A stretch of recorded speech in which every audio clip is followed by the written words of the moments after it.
Greetings. Welcome to another broadcast of I Have a Testimony. I'm your host, Brother Willie Muhammad. God came to us to seek and to save that which was lost. He raised a man from among us.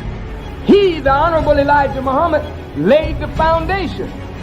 What I'm doing is something that comes from him through me, and the thing that he uses in me to do the work is my faith in him and the word that he taught. To produce men and women who wanted to clean up their life and build an independent nation for the glory of God. Thank each of you all for joining us for part 2 of our interview with Sister Medina Muhammad, who's the daughter of Sister Bernstein Sharif Muhammad, who served as the only secretary to Master Farad Muhammad, and Brother John Muhammad, who's the biological brother of the Most Honorable Elijah Muhammad. Sister Medina shared with us some of the challenges that our early Muslim community had to face. And she's also joined for this session of this interview with her brother, Brother Nur. But before we get to that, we're going to show some of the clip from Brother Carlos talking about some of the difficulty that the early Muslim community faced when trying to educate our own children. Yeah. Now, Muhammad University of Islam was the grounds on which we entered into our first fight. Our first battle with law enforcement was not over the sales of a newspaper or selling bean pies or any of that. This was actually done because we wanted to set up a school to teach our own children. And as a result of the children being taken out of the public schools and beginning to be taught in Muhammad University of Islam, this caused a fight after they raided our temple on Hastings Street and basically wanted to charge the followers with contributing to the delinquency of minors. And so this is an actual photo of some of the action that took place that day in Detroit. And these are some of the followers that are being arrested. And as I said, she's joined by her brother, Brother Nur Mohammed, who will share some of the history he learned from his father, Brother John Muhammad, the Supreme Minister, the brother of the Most Honorable Elijah Muhammad. Assalamu alaikum to both of you all, and thank you all for joining us. Wa alaikum assalam, sir. Thank you. Yes, man. And I know our sister would like to start off the interview by giving thanks, which is always good. Go ahead, Sister Medina. Yes, sir. Assalamu alaikum. Alaikum salam. Listening audience, and like to thank Allah by saying, in the name of Allah, the beneficent, the merciful, I openly testify that there is no God but Allah, and Muhammad is indeed his last messenger and servant. I want to also thank Minister Farrakhan for bringing back to the minds of the people the Most Honorable Elijah Muhammad and Master Farad Muhammad. For without the ministers doing, we would not be we would not have a reason to speak about the history of the Nation of Islam and its beginning, and we would not be sitting here today if it was not for the Honorable the Honorable Minister Louis Farrakhan. And I thank Allah for my parents and the service and sacrifices that they have done for the Nation of Islam, that we are able to share with you what we have to share. It is because of them, and there's much sacrifices. I asked my mother, as she was literally on her deathbed, how did she want to be remembered? And she said she wanted the world to know of her sacrifices for the Nation of Islam. So thank you, and I pray that we will continue to be able to share with you this great, great history of ours. Because if, like the minister said, if you don't know the root, you will not know the tree. So we are here to help to give you some inspiration and motivation for this day of our beginning, of our independence, on our 4th of July, 1930 when Master Fard Muhammad came and made himself known. So peace be unto you, and let's go. Let's go get straight into it. So, brother Noor, your sister shared with me about how you are in the process of writing a book about your father, and you're joining us today to share insight about him, and we're thankful for his work as well as one of the founding early members of the Nation of Islam. So can you share with us, any moments that your father shared with you about his time with the Savior, as well as during the early days of the Nation of Islam? First, I'd like to give thanks to the Honorable Minister Louis Farrakhan, and thanks and praise to Allah for allowing us to have this opportunity today. I'm writing a book on my father about recollections, just moments that he had with Master Farad. I'd like to read to you a piece that I had wrote down. He said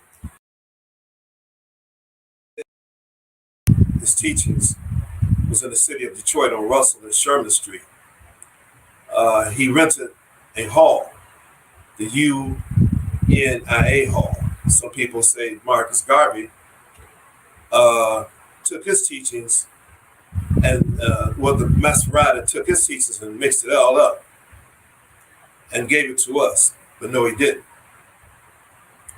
That was where the Honorable Marcus Garvey was at, at that time. He was there. So he used to play on the hills there where he was a child with a skate box, where that building was at. He said, so I go there after Master Farad Muhammad came and heard him. He said, I stayed there all night long. I liked what he said. He said, I like what he said. I liked the knowledge that he had.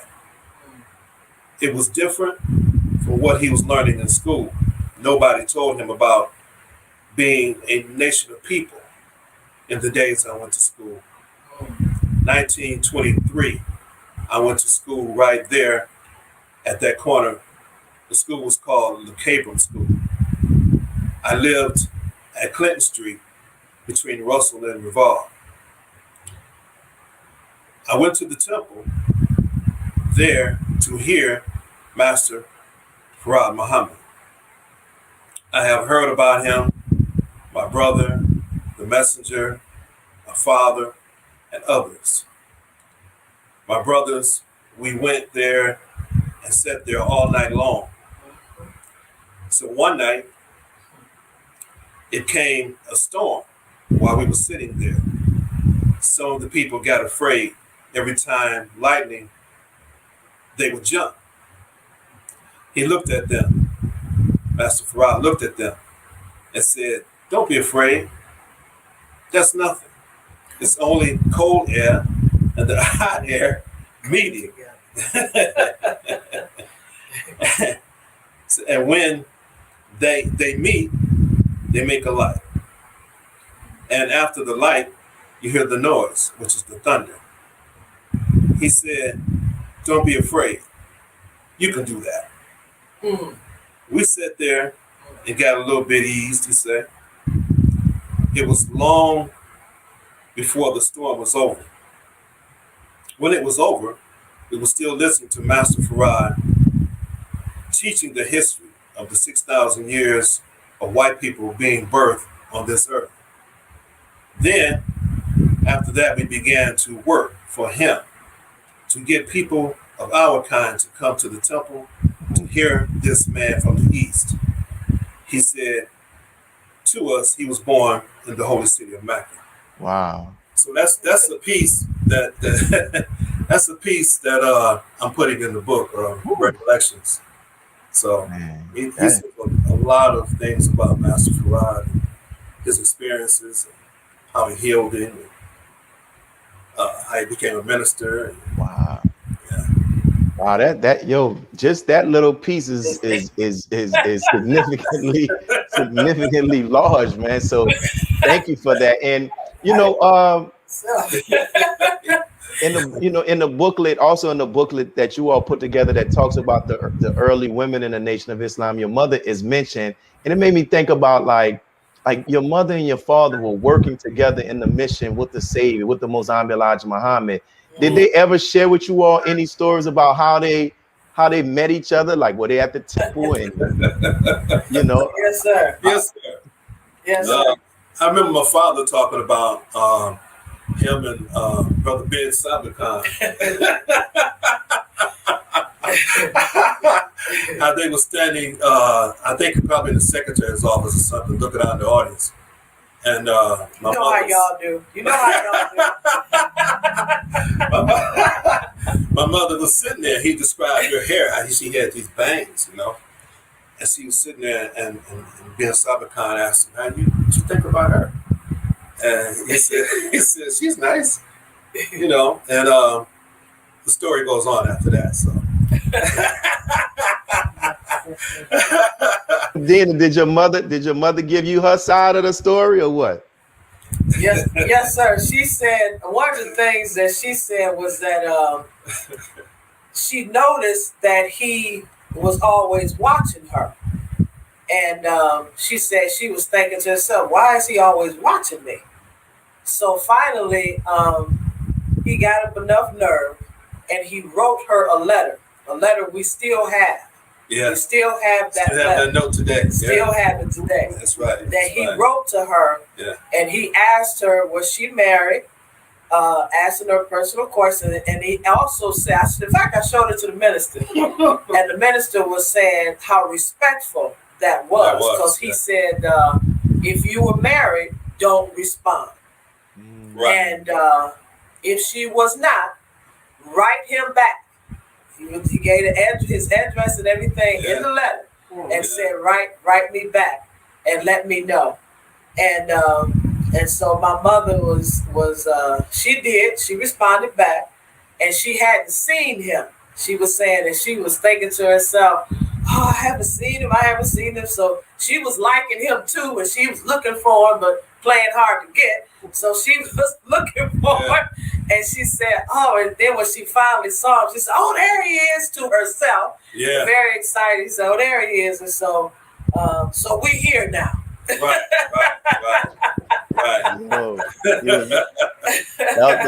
That was before the text messages and social media. He hit it off with that letter. So look, we're coming up on our first break already, but when we come back, I want to talk to you more about, because you mentioned it to both of you all, about the sacrifices of your parents, whatever you all can share about that. But that story right there, y'all didn't. We early in the interview, y'all done already dropped 2 jewels. My goodness. Okay. Yes, sir. Yes, sir. For these public announcements from our sponsors, and we'll be right back.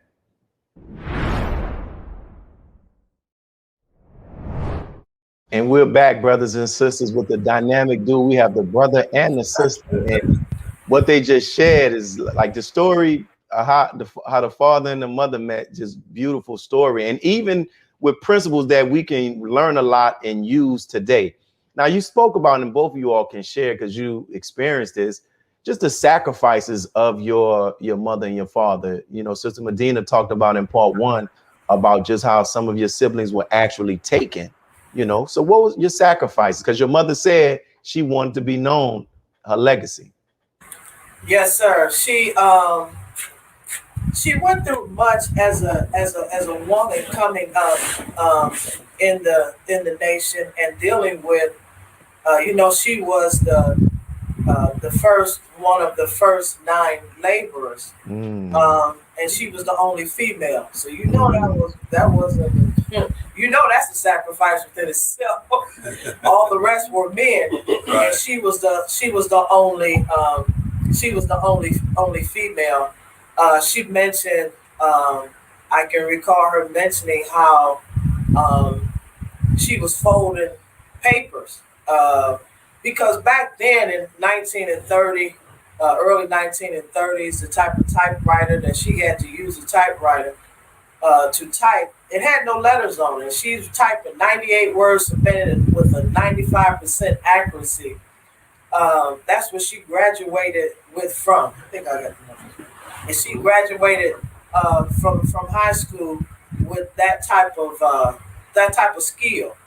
And then the kind of typewriter. The kind of typewriter she had to really use her strength. Yeah, to push those buttons down. So said the keys were the real keys hard. Were really hard. They were real hard. Real hard. So and then there was no copier. There was no copier. No copier. Yeah. The best she could have is a little carbon piece between two pages. Yeah. And carbons were wear out. She got to get new ones. Right. So then she had to cut if she wanted maybe two things that she's trying to type is on the same page. So she's trying to do two, cut that in half. And so she didn't do that properly. So it was a little raggedy on the end. And which is spoken about in the book, and how Master Farad handled her with that. And he asked the brothers, because she was making copies for them. And he asked the brothers, do you all want a copy of this? It looked like the dogs were chewed on. Right. And of course, she said, of course, they're going to say no. And so he said, well, they don't want one, and then you keep this. This for you. Because he asked her, did she find anything wrong? She said no. And he said, well, this for you. So being, just being, I hate to say the word treated, but not in a negative sense, but handled in that type of way was very, very hard. That's a sacrifice to, like I said, keep in mind, that's a 17-year-old that we're talking about that has experienced, had endured that type of behavior.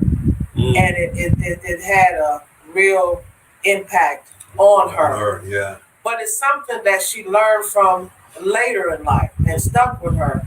One of her positions that she did was she was the one that many believers came to that had to recite. They had to recite in order to get their X. And she made sure you made no mistake. Just as like Master Farad treated her and the way he was toward her, she carried that on. She carried that out through her whole life. She was definitely a perfectionist. I mean, if she was here today, I'm telling you, she probably would tell me I'm sitting wrong. She probably might say, don't say it like that. Say it like that. She probably, she was a perfectionist in everything. Don't let her send us after something to look for in the house and we didn't find it. Oh my God. If she come find it, I'm telling you, it's right there and you don't find it. If it was a snake. If it was a snake, it would have bit you.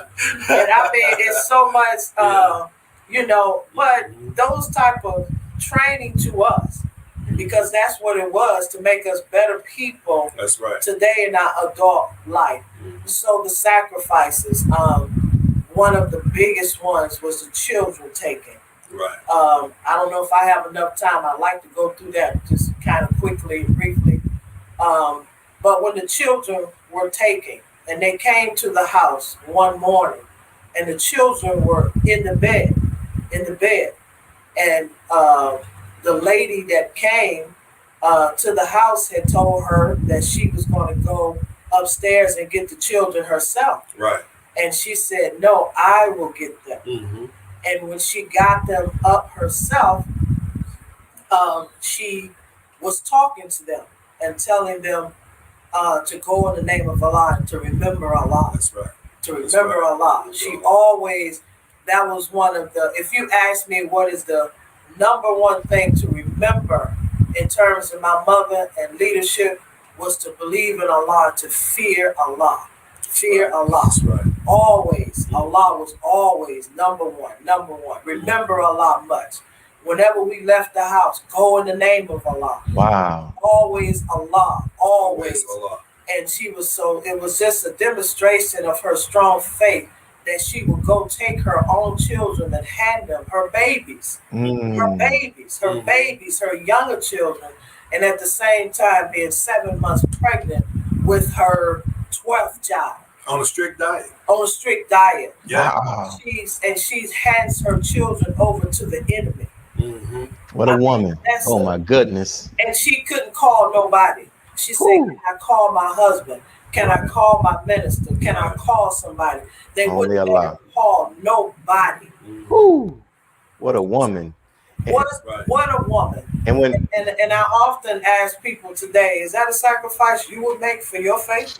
I don't know. I don't know if many can do that. And it's interesting. I've never met your mother, but when I was talking to you, by looking at the images that you sent, the pictures of her, I can see her strength from the way she stands. I can see it. And even I saw some pictures. I was like, one of them, it looks like her eyes are closed, but I saw another one. She's one of those people that when she smiles, her eyes close, like her cheeks are, and it's, I was like, wow, that's something.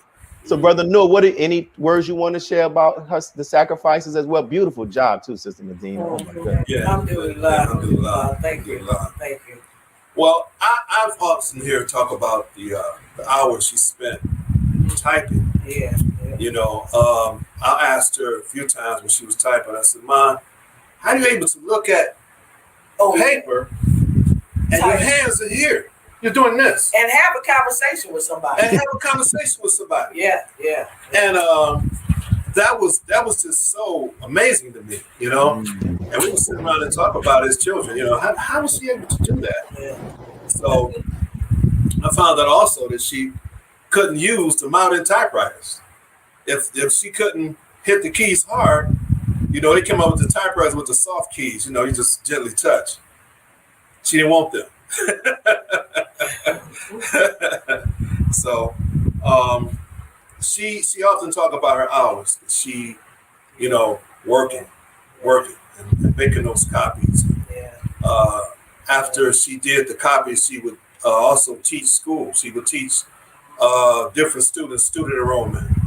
You know, they would come to her and recite the student enrollments as believers. She did so much, man. You know, she did so much. Praise be to Allah. Listen, praise be to Allah. And my appreciation for her, even from started with reading the booklet, but hearing what you all are sharing even more so. You know, I just saw a brother, one of the responses, he said he didn't even know Master Farrakhan Muhammad danced. This is how significant what you all are sharing is to our nation. It helps us to be balanced. And my question, like, did you all like growing up, like you ever asked your mother any like questions specifically about Master Farrakhan Muhammad or the Most High Elijah Muhammad? Oh, Yeah. I asked her mother one time, where did he stay? And she told me he was way out. She said he would come pick me up and we'd go way out, Woodward, way out somewhere. And I found out from my father he stayed in Ferndale, you know, and they went there for a picnic one time. Yeah, that's right. They went there for a gathering and they played baseball and stuff. Yeah, they often talk about that time. Wow. In Ferndale, I'm gonna drop another on you for the listeners. You guys are the tag team. Yeah, we tag team. Because when you mentioned Ferndale, it brought something else. Okay. That to say real quick. Yeah. Ferndale was one of the locations of. There was a Caucasian brother. His name was Willie Muhammad. He was known as the walking encyclopedia. Yeah. He stayed in Ferndale because he was one of the many who had what they considered a fine home.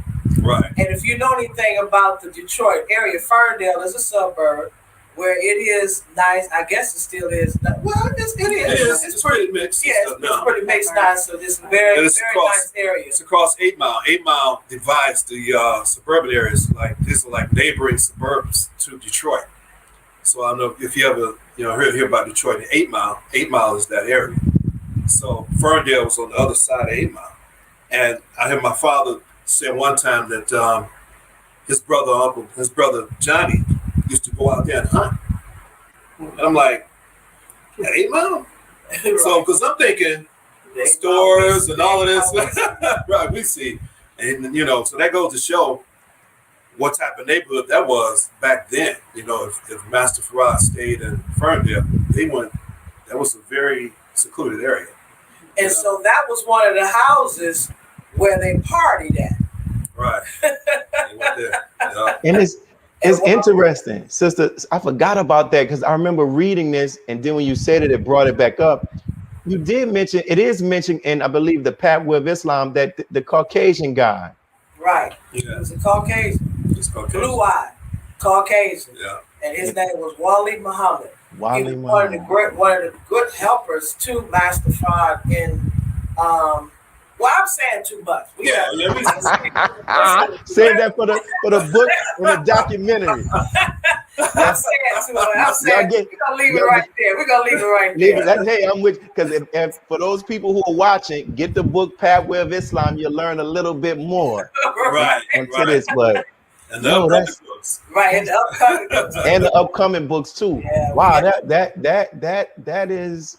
that is beautiful, man. That is amazing, and just that history, you know, because with the sister, I read it in Brother Wakil Allah's book when they went to court. I think her name was Sally Allah. It was a young girl. Right.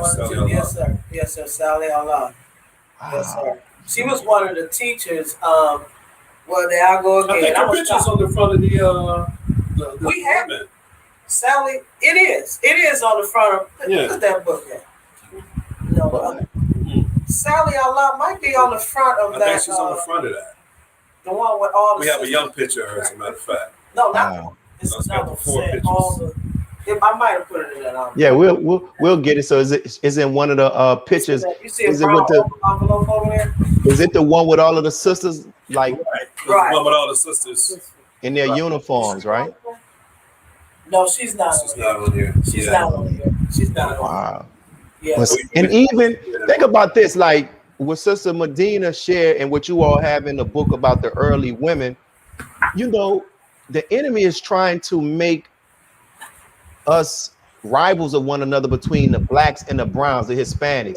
Yeah. And here, like when you said it, how Mexicans, they're known for dealing with beans, and it was a sister of that ancestry, of that ethnicity, that helped produce the bean pie. That not help. That did. Did That the bean pie. created the bean. She Right. created the bean pie. And Think from about there, that. of course, it has changed. You know, Yeah, that's where the idea comes from. came from That's from our sister. That's So, who y'all listen? I'm telling you, even is a lot, y'all. Is what y'all sharing is so many jewels. I can imagine when people who hit is like, wow. But it helps us to understand our nation. So we coming up on our first break, and we'll be back with our dynamic duo. Lord have mercy, and to continue this great interview. Stay tuned for our public sponsors. And we are back with our guests, and I so hope, inshallah, that we have the opportunity to return to having an in-person Savior's Day to witness and engage in more of the historical archives. But thank you all. Now, and this is a question I'm glad that I had the opportunity to have you all, because I would always see this picture, and in fact, I thought it was the Honorable Minister Louis Farrakhan visiting one of these musicians that he looked up to, until I found out, no, that's the Most Honorable Elijah Muhammad's brother, right? So can you all share with us, I don't know if you all were there, just whatever you know about this meeting and just this picture. Okay, yes, sir. Earlier that day, and yes, sir, we were there. It was a house full, actually. Right. Full, actually, yeah. We were there. Earlier that day, the minister came.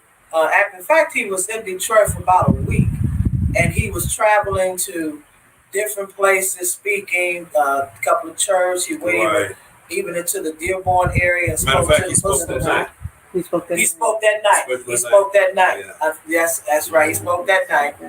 And he wanted us, he requested a meeting. This was in October of 2002. Mm-hmm. And he requested a meeting with as many of the Muhammad family in Detroit that he could get.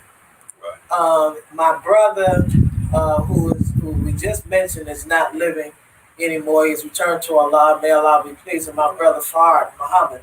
Yes. And the minister's son Joshua Mm-hmm. helped to coordinate everything. Right. And so we had a meeting at the hotel with the minister. We sat down probably about 3 or 4 hours. And the minister said he wanted to see my father.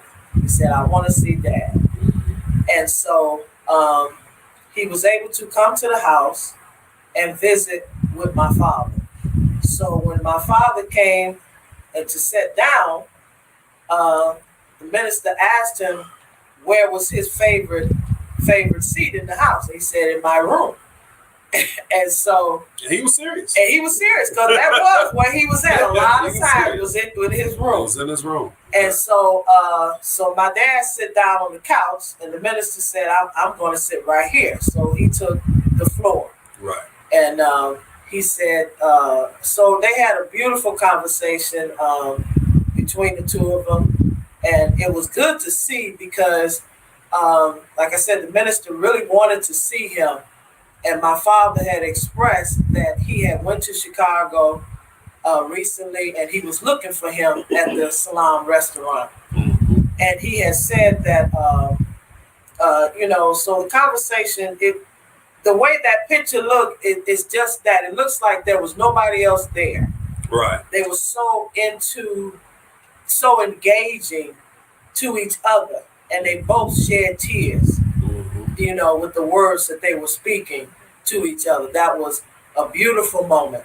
And he said, he told my father, well, he said, no, Dad, you sit on the couch, I will sit on the floor. And he said, the old is for counsel. He said, the old is for counsel. He said, I'm here to seek counsel. He said, the old is for counseling. And it was a beautiful moment. There were other things said, but I'm not going to, I don't know if I should. Gotcha. I got you.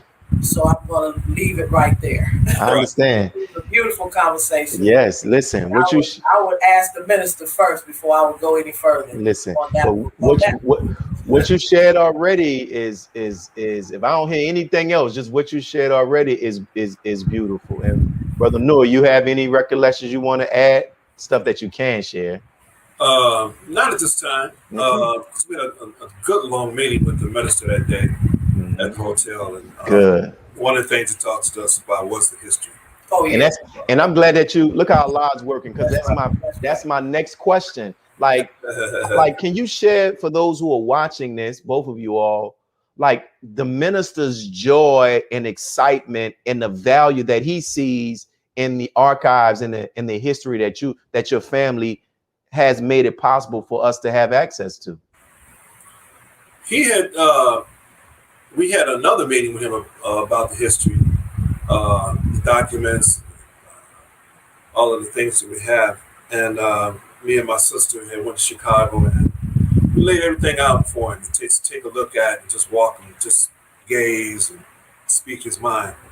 And we had a great time that day too. The main thing he said was to share with the believers, and I'll just leave it like that. So he told us to make sure. He told us a couple of things really, and one of the things I would like to let everybody know too. He said he spoke with us on many occasions, about 4 times, just the family, and the importance of us sharing the history, because he said that, in fact, that day, October, the same day he sat with my father, he said that that there were many believers coming into the nation that had questions about the history. He said they're asking questions that even I can't answer. And he said, you all have the answer. He said, because of who your parents are. So he said, at that time, I'm going to tell you the truth, I wasn't even going to the mosque. I was still a Muslim, but I was not active. And a few of us sitting there, we was not active, because once the separation came, and once the messenger departed or died, or however way it went or supposed to went, everybody just kind of stood still. And so that was a moment where my sister. So that was a moment where I kind of stood still, but he came and he did this about 4 times. We had all of it is recorded and documented. And so many times he reached out to us for help.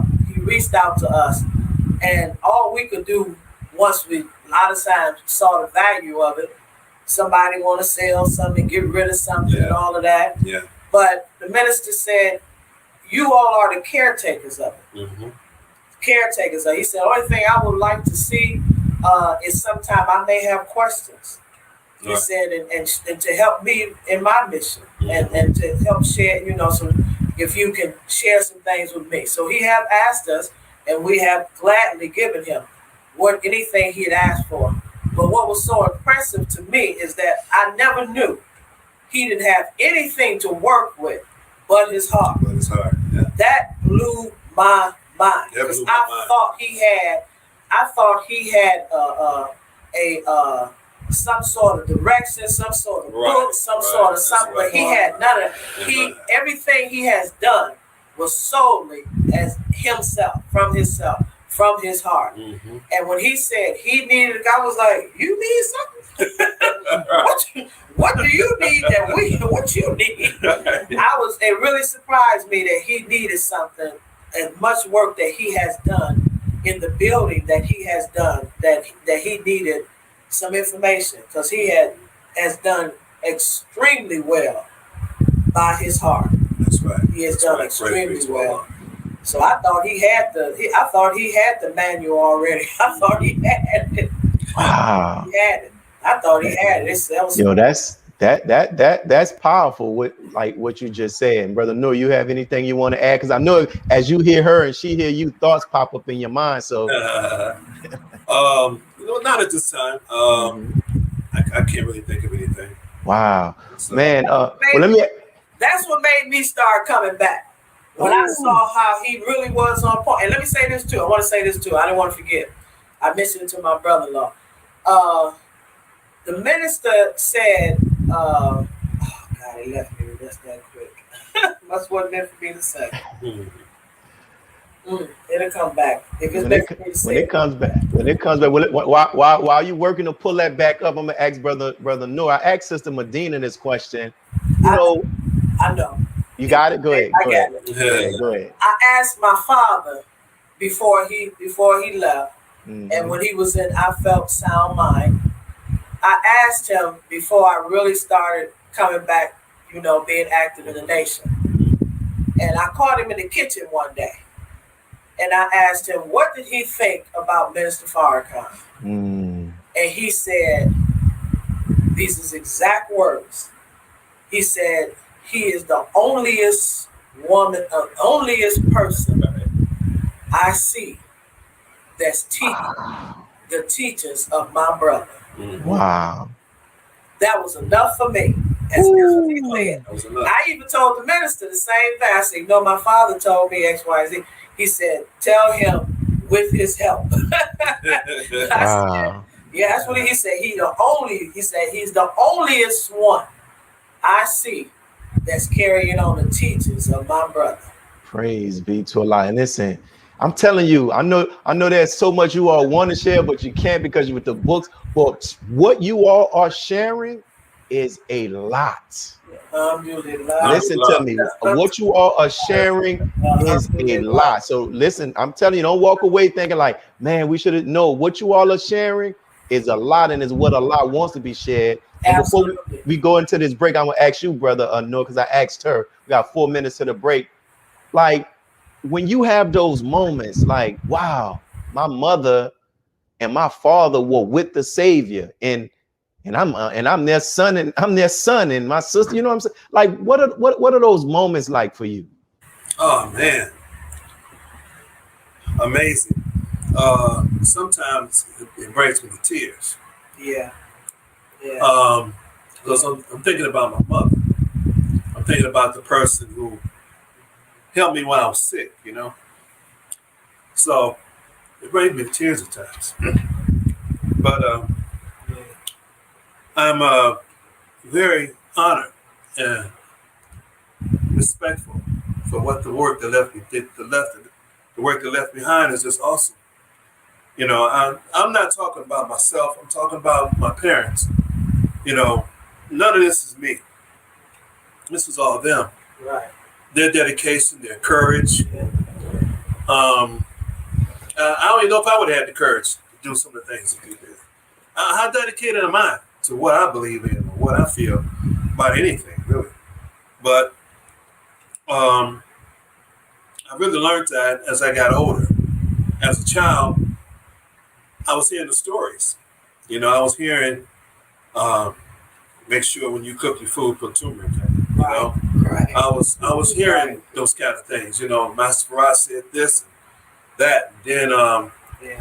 some of the times when her and my father would sit there before they met each other, they would have conversations about what Master Farrakhan said. You know, they were at the same meeting, but they didn't know each other. So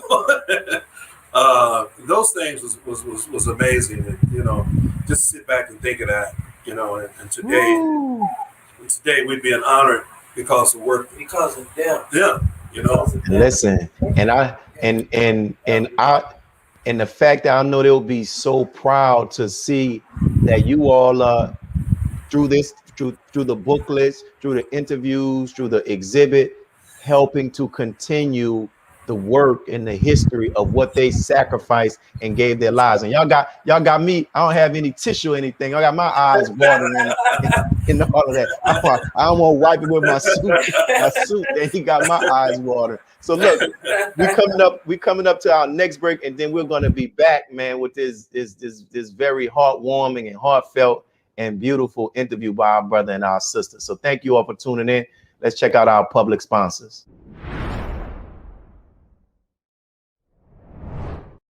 We're back. My eyes have the moisture has like dried out, so I can carry on. We're back with our brother and our sister Medina and brother Nur. And the question I want to ask both of you all, because I think brother Nur, that's when I believe I saw you at Saviors Day doing one of the exhibits. Can you all just share more about the feedback that you all get from believers when you were there in Detroit doing Saviors Day with the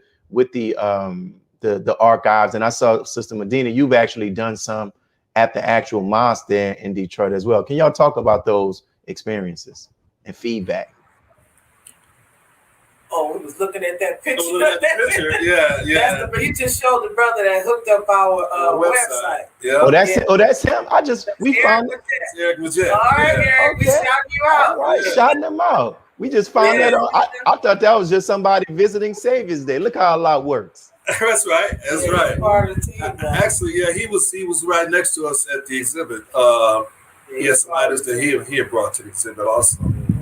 Yeah. So I'm sorry. What was the question again? Because just like in regards to, like, I've seen pictures of you giving, like I saw it was Mother Khadijah and some of the Farrakhan family. Just like what the feedback that you all get from people outside, inside the nation, the family, everybody. Go ahead. The feedback, actually, brother Willie, is what gives me the motivation to move forward. It shows me that I'm in the right place and I'm doing the right thing with what we have. The feedback is heartwarming.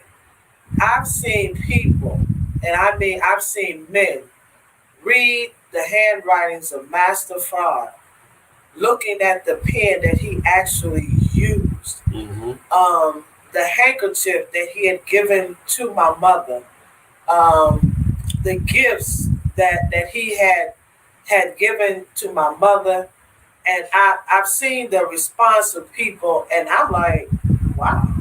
And I'm talking, and I'm looking at the people, and the same thing happened with the minister. We sit down with the minister, and I'm just talking, and he said, wait, hold it. He said, you giving me goosebumps, hold it. Yeah. I'm just saying it like, but sometimes you don't know the effect you have on a person until you get in their space. Right. You have to get into their way of thinking, their feeling, and what we have affects their life. Because this is not some little mediocre little nothing. This wasn't just no mister that came to North America with the Holy Quran and raised the Honorable Elijah Muhammad, clean him up. That's right. An alcoholic man. That's right. He went to the worst Yeah. to show the powers. That's what Allah does. That's what God does. And he went and he came and raised the Honorable Elijah Muhammad. Who he himself said that he was so far in the mud, all you can see is his eyes. That's right. So you gonna call a man like that a mister? Right. He's more than a mister. He's more than a mister. Now you call that to an average man. Right. Master Fard was not an average man. That's right.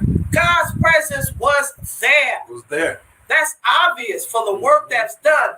Give him what he is due. That's right. He mastered. That's right. Master. People go to college to get a master's degree. They want to be recognized That's right. for that master's degree. That's work. Although they can't compare to the Master Fard Muhammad. That's right. He's more than a man. That's right. He's more than a master. That's right. That's right. He's more than a master. His work still lives today.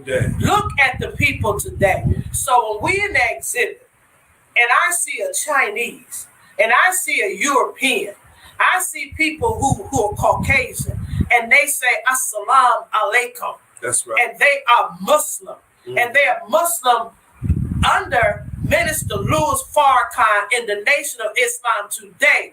I say, wow. That's right. That's and right. then they look at me and they say, and this is your mother, and this was your father. And they say, well, how do you feel? Can I take a picture? And I'm saying, who am I? Who am I? Who am I? Right. But I am the closest they can get to what they really feel and who they really feel, what they feel about. That's right. So it's so overwhelming for me sometimes, and I'm chilled, get chills through me. Oh my God. I share tears because it's like, oh my God, look at what I'm doing that's touching the hearts of people and changing people's lives today. So I'm like, it's overwhelming sometimes, and it wows me. Wow as W-O-W, not W-I-L-D. That's but wow. Wow. Go ahead. And my mother and father was a part of this. Wow. That's right. Building That's this right. foundation for us to be able to walk in a building today and believe freely. That's to right. have an education, educate our children today freely. And don't have to worry about none of that. I say, wow. Wow. So what am I supposed to do with all of this? Am I supposed to just sit and let it grow dust? Am I supposed to sit and do nothing with this? When there are people who every day put it in a vault, when there's people every day who is starving for this type of knowledge that we can share, that we can help. Right. This is helping Minister Farrakhan. This is helping my mother and father. This is helping you as a minister. That's Yes. Giving you material that you can use and say, brother, this was taught in the ministries class under the Honorable Elijah Muhammad in the early 30s. Can this help you today? Yes, indeed. Woo, Lord, that was. This is what we are about. This is our responsibility.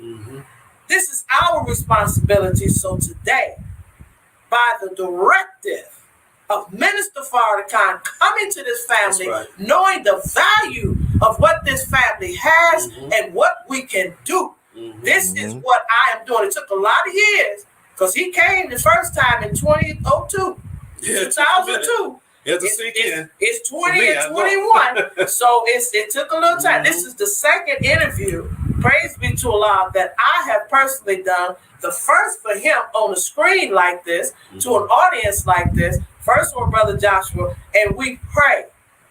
We pray that there will be many, many, many, many, many. I plead to the listening audience to let us come. We will come to your cities. We will do all we can. The minister told us in New Jersey, he said to the children of John and Bernstein Muhammad, take this history, go all over the world. He told us another occasion, he said, everybody should know who your mother was. He said the sisters. Then he said, "Where the brothers to?" Then he said, "The whole world needs to know who That's your what he mother said, was." yeah. I said, That's what he "Brother said. Minister, it's funny you said that." I said, "Because that was the promise I made to my mother on her deathbed." Yeah. So we are here. We are here. And we have all the information.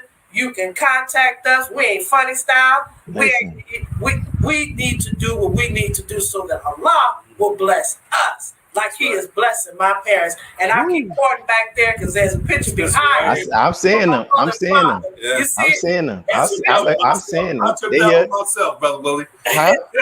So I keep You took that one yourself, huh? Yeah, I behind took that one us. myself. So they are behind us and they are pushing us, and we're being reminded as I look at the screen and I'm looking at them, and we're being reminded of our responsibilities that what we're supposed to do for the world and the community, so that when we go to Allah, That's right. we can say, when Allah asked us, "What did you do for my people?" we can say what we did. Yeah, this is right. very important. And brother Nur, you have anything to add?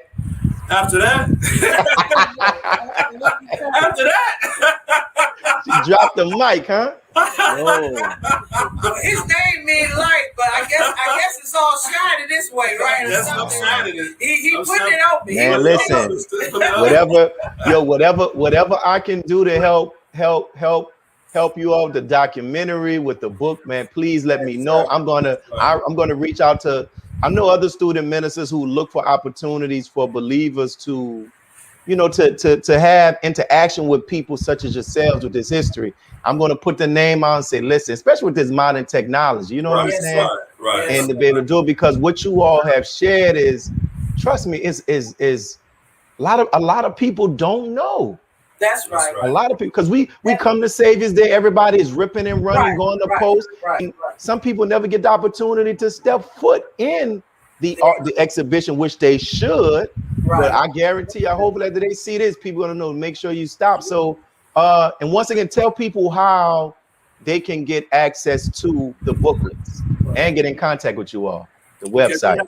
We have first we have the email address. The Reformer 1932 at gmail.com. We have the website, the NOI Reformer.com.